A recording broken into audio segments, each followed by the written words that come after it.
Here we are just north of Newmarket to talk about the Trent-Severn Waterway, and you're probably saying, hang on now, I've owned charts and maps for many years, and I can tell you there is no Trent-Severn Waterway on the south end of Lake Simcoe, but there almost was. Behind me, you can see what looks like a Trent-Severn lock. That's because this actually is one. It's sitting here empty at this bridge at the Rogers Conservation Area, but this could have been an extension of the Trent. In 1906, they started construction, and the idea was they were going to connect Lake Simcoe south to Toronto and Lake Ontario. But by 1912, they realized some survey mistakes were made. They were not able to get sustainable water levels, and so the government pulled the plug on this. And it has been sitting here, unused and empty, for more than a century. There's not even a plaque here for people to know what it is they're looking at, but luckily, there's waterways. You're welcome. Stand here for hours and tell everyone, hey, we got the Trent here. There's no one. There'll be people.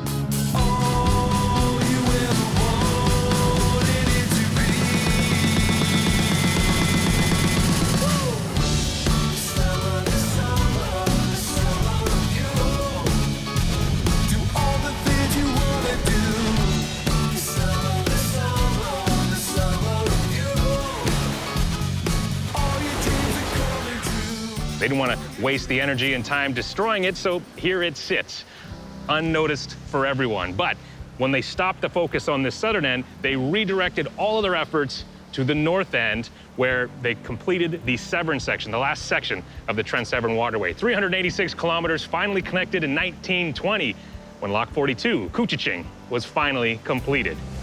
Something that you can only see in Ontario is this. This is the Big Chute Marine Railway. Oh, and this guy hogging all the handsome. This is Chad Buckner with Parks Canada. How are you, buddy? Hey, I'm great, Steve. Great to be back.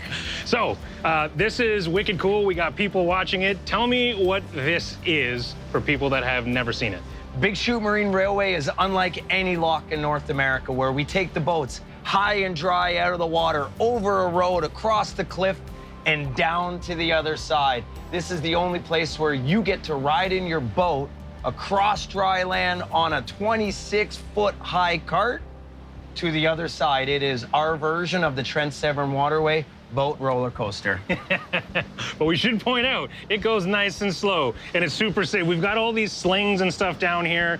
We saw a big cruiser go through earlier. What's sort of the smallest to biggest that this can handle? Yeah, that's what makes this cart so unique. Is it's truly built for all boats. No matter if you're a smaller boat, larger boat, the Big Chute can handle all boats as long as you're under 100 feet in length. So it's 100 feet long, and your weight capacity is 100 tons. So as you've seen earlier today, it's quite the diverse mix of different boat styles going through. The boat earlier today was over 50 feet long, mixed in with a couple kayaks and a couple wave runners going through, and that's what makes it so unique. It's no matter if you're large or small, you'll be able to get across the Big Chute Marine Railway. Why this, and why is this not elsewhere? Why would this be here? Yeah, so this lock was constructed in 1917, and at that point, World War I was on. So where for the construction element of the system, they really put this in as a cheaper alternative to blasting through all of this granite rock and cutting in an actual lock down to the other side. So just under 60 feet in height, so they put in a marine railway. So, and at that point in 1917, we further modernized it because at that size, it was only able to pass boats that were 30 feet just over in length. And commercial operation at that point and tourism side, boats were growing. So the diversity of that and the expansion of the size of boats and the frequency of boats, in 1978, they modernized it, and we built the cart as it currently stands today that could handle multiple variations of boats, multiple sizes, as long as you're under 100 feet in length and under 100 tons. All right, so another why question. Why have a new version of this? We're well past World War I and World War II by the time late 70s had this one introduced. Why not then just blast through the rock and put in a traditional lock? Multiple reasons. One, when they did the construction, they were actually looking at it from an environmental perspective, where this lock here, because it's not like a lock, you take the boats high and dry out of the water. On the other side, when they were looking at this, there was actually a sea lamprey on the bottom of one of our boats. And then that sea lamprey, just as the cart came up and the sea lamprey fell off the bottom of the vessel. So an environmental perspective, and then the other side is it's a world-class tourism destination. This is truly an iconic asset that we would have for boat operation. It brings in the amount of tourism around, so it's really truly one of those things where it's the only place in North America that you can go to get this experience. So for here, on average, on a busy day, our lock staff members here would be locking anywhere between 150 to 200 boats going over top this Big Chute Marine Railway, where now it's quickly becoming the busiest spot in traffic in all of Canada. Give it in the crowd. Show them how you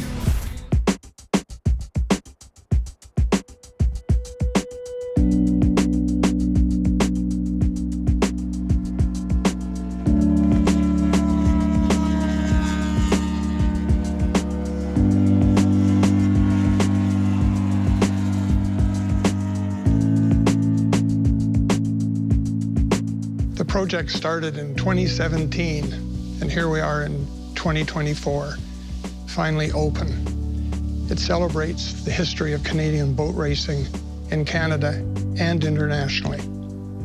I'm Jamie Smith, one of the co-founders of the Canadian Raceboat Hall of Fame in Bracebridge, Ontario, Canada. The importance of this facility for people who are interested in preserving history is the facility preserves the history of Canadian boat racing, a lot of which started in this area. And we have a wonderful selection of, give or take, 22 boats in the Hall of Fame of various classes that set world records for their class and brought international fame to Canada. In the Hall of Fame, we have boats that we built as cottagers, young kids, plans out of Popular Mechanics for sea fleas, to the big unlimited boats that set world records in events such as the Harmsworth Trophy. We're very fortunate to have Super Test 3 here. The boat run won the Harmsworth Trophy 1959, 1960, and 1961. The Raceboat Hall of Fame, being in Muskoka, is an area where boat racing started many years ago in Gull Lake, in Gravenhurst, and on the lakes of Lake Muskoka, Lake Rosso, and Lake Joe. When guests come into the Raceboat Hall of Fame, they'll see a boat like this boat that was driven by Mark Rothermel, who's in the Canadian Motorsport Hall of Fame. It's a rather famous boat because of his success in driving this boat. Some of the boats in the Hall of Fame are on loan, and some of them have been donated. One of the boats, as an example, that is on loan is CF111, owned by a gentleman by the name of Chuck Boothby. And one of the boats that has been donated to us is a very famous boat called Shadow 2, made by Minette Shields in the late 30s. 3 of the boats in the Hall of Fame are permanent in our collection. The other boats have been loaned to us. Some boats will leave during the summer of 2025 and go to various vintage raceboat events, both in Canada and in the United States. We'll put a little sign up that says, "Sorry, gone racing, we'll be back next week." When we opened the Hall of Fame, the comment we heard a lot from first-time visitors was, "We really didn't know what to expect in this building, but you have a great collection of big boats, little boats, boats that we built when we were younger in the Hall of Fame." And an example of that would be Miss Super Test 3, which won the Harmsworth Trophy 3 years in a row. 1959, 1960, and 1961, never lost a race. Another example of that would be Tempo 7, the boat that Guy Lombardo drove, which was in the Aircraft Museum in London, Ontario. And another example of one of those boats would be Shadow 2, which is a Minette Shields boat built with a Hispano-Suiza engine in it, which is an aircraft engine. So when people come here, they're going to see a wonderful collection of boats built in Canada, most of them, designed in Canada, and driven by Canadians. There isn't another place that I'm aware of in the eastern side of Canada or the United States that has a display like we have. Give it in the crowd. Show them how you feeling. When it comes to modes of transportation, there's all kinds of different options. Motorcycles and dirt bikes and things like that, all right, you could argue that they're completely useless as a mode of transportation because you're so limited in what you can carry and what you can do. But in terms of fun and enjoyment riding it, if you've ever ridden a motorcycle, you know it is a million times more enjoyable than driving an SUV. That's how I view something like this. The Jet Blaster Pro does not compare to the fanciest Wave Runner with all the deluxe bells and whistles, and certainly not a boat. But I guarantee I can have more fun on this than I could on any pontoon. With all due respects to pontoons, you know I love you. I'm gonna prove it to you too. I'm gonna do a water wheelie. What's a water wheelie, Steve? Watch this. I've invented a new trick. It's called a bull rider.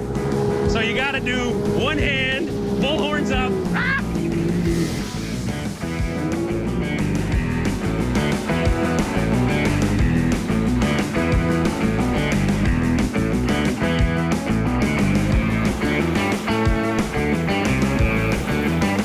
PWCs are hugely popular, but they can be hugely contentious too. So here's some basic etiquette for you. Number one, observe and adhere to the speed limits. Don't go ripping through a river. Number two, if you're gonna be on something like this, the Jet Blaster Pro, and do like tricks, stay out away from the shore, away from docks. You're gonna kick up a wave even though it's a small watercraft. It's not that complicated. Don't be a jerk, and everyone has a good time. You see something like this on your lake, and you might call it a jet ski, you might call it a Sea-Doo, you might call it a Wave Runner. Well, those are all brand names. These happen to be Yamaha Wave Runners, but that's neither here nor there. Officially, in the industry, they are PWCs, personal watercraft, and they are hugely popular. These two brand new ones highlight a couple differences. This is a two-up, a two-person ride, and this is a three-up or three-person ride. Now, if you're gonna have something like this, the Jet Blaster Pro or a Spark Tricks or something like that, where you can do those water wheelies and lots of tricks and things like that, you're gonna be making more waves than you would if you were just riding it. So be courteous, and the etiquette is to be further away from the docks. Don't rock the docks. You won't make any friends. If you are gonna use one of these for like tow sports, you need the three-up. You cannot legally do tow sports in the province of Ontario on a two-up PWC because you need the driver, you need a designated spotter, and you need the third spot for whoever you are towing. That also means you can only tow one person, so you can't tow two of your kids. Not legally, don't risk it because you need someone for them to sit if they need to be brought back in. Also, not a legal requirement to have the mirrors, but if you've seen any of those big fancy wake surf boats or things like that, they have a big mirror just so the driver, even though you're focused on what's ahead and making sure you're safe, can do that quick glance back just to make sure everyone is happy and safe behind you. So get out on the water, have fun, whether it's three-up, doing tow sports, two-up, or just cruising around, but be smart, be safe, and be courteous. It's not hard. See you out there. And before leaving Friday Harbour, I got a look at this thing behind us, and it is beautiful. Not technically a 1 in a million, but a 1 in 23, I find, because this is the broker. This thing is for sale, and there is a connection with Porsche. Craig Cernak, explain. Actually, it's one of four. So this is done by Porsche-designed studio back in 2008. They built 23 hulls, four built with Whipple Stage 2 superchargers, and this is one of four. Three of the four are actually in Canada right now. This is one that's actually on the market for sale, but it was designed by Porsche-designed studio with Fearless down out of Florida. Oh, okay. So yeah, looking at it, it does have the Porsche look. So it's not just their team did it, they took inspiration from the vehicles, I'm guessing. Yeah, if you look back with the Porsche Carrera GT and the 918, you'll see the same design off the back of the boat with the rear end. So it's quite unique, and you'll see the similarities if you look at those cars. So what kind of What's the clientele for something like this? Clientele for something like this, it's because of the design and an emulation of the Porsche cars. Typically, you're going to find it's more of a car guy that's going to look for a boat like this, as opposed to a boat person. You know, the luxury market, they want this to match the car that's sitting in the driveway, sort of bookend from the ocean side to the asphalt. I like it. And this thing goes like stink, too. It doesn't just look like a Porsche. It kind of handles like one on the water, right? It's got a wow factor when you look at it. Later on, we'll open up the engine hatch, let you see the engine. That's the second wow factor. The third wow factor is starting and listening to the engine purr. It's truly unique. You'll get a kick out of it. All right, give me some high-level stats.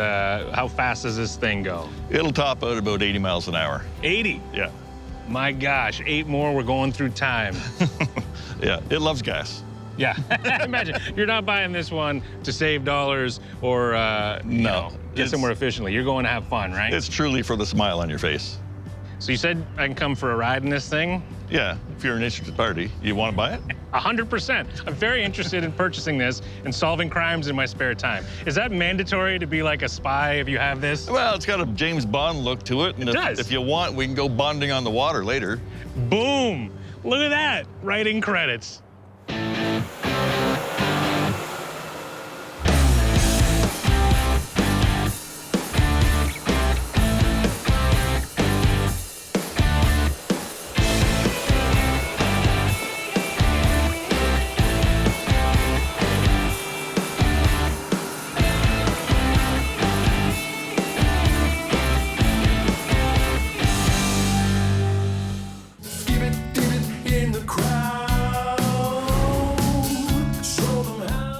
Lake Simcoe isn't one of the Great Lakes, but it is a very, very big lake, and anytime you're on big water, you have to take a little bit of extra precaution.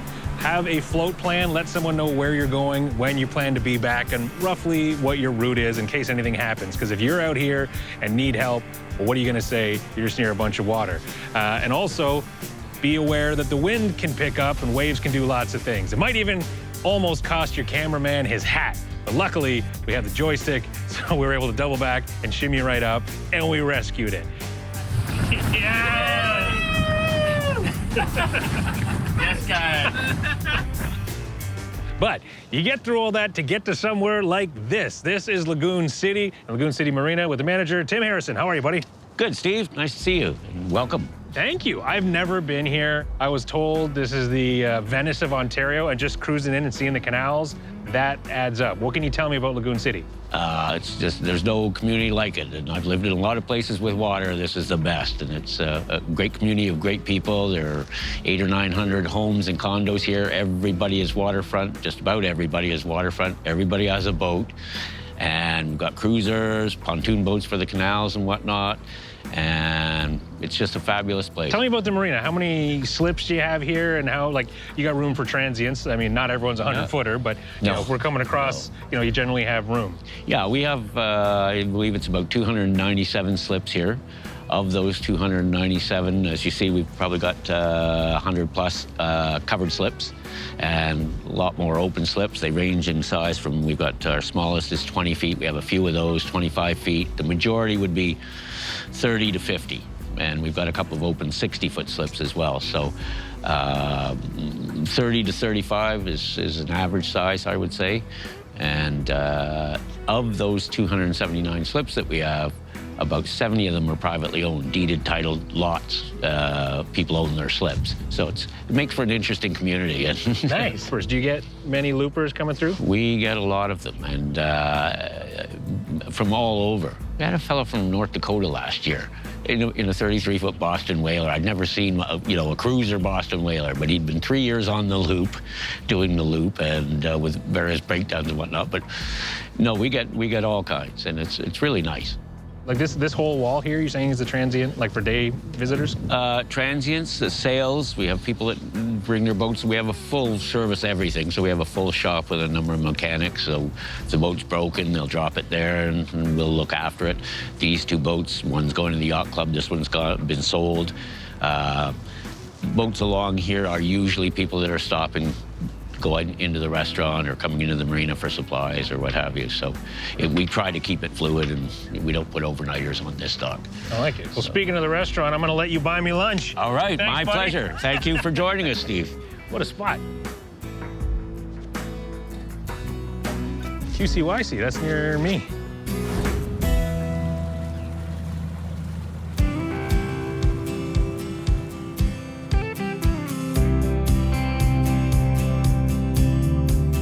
I don't want to call it the best kept secret on Lake Simcoe, but I've never been here.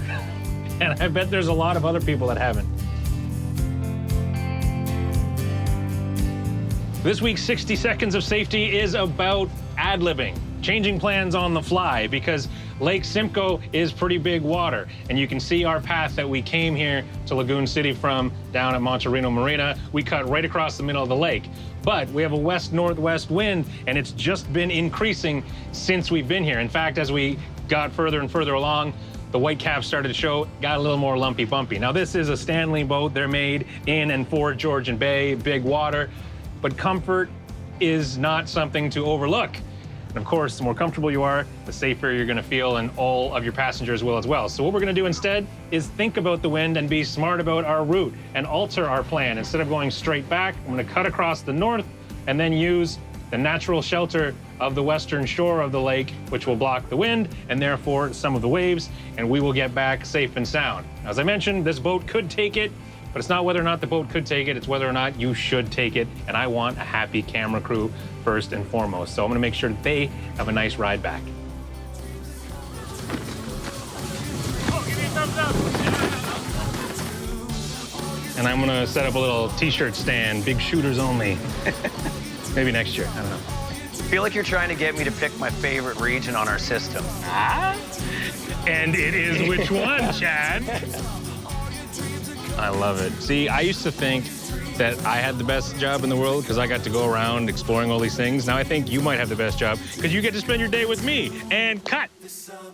I sure would like a sea trial. Well, let's go. All right.